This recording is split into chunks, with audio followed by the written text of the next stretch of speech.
prevalenza stabile, ma qualche disturbo, specie al pomeriggio e sui monti delle nostre regioni. Vediamo il dettaglio.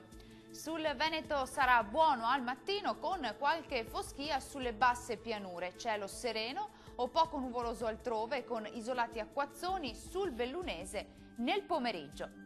Vediamo anche le temperature, le massime risultano essere più o meno stazionarie e saranno comprese tra i 21 e i 24 gradi, minime tra 10 e 15 gradi circa. Andiamo ora a vedere che tempo farà sul Friuli Venezia Giulia. Anche qui avremo condizioni per lo più stabili con ampio soleggiamento e con presenza solamente di poche nubi a carattere sparso. Diamo uno sguardo alle temperature, le massime saranno comprese tra i 21 e i 24 gradi, valori minimi tra 11 e 13 gradi circa.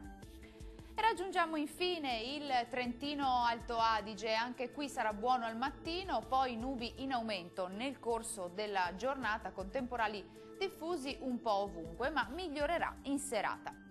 Le temperature massime risultano essere più o meno stazionarie sui 25-27 gradi, le minime invece intorno ai 10-11 gradi. Il mare sarà generalmente calmo, i venti invece saranno deboli e in prevalenza meridionali. Dal meteo di Antenna 3 per ora è tutto, arrivederci.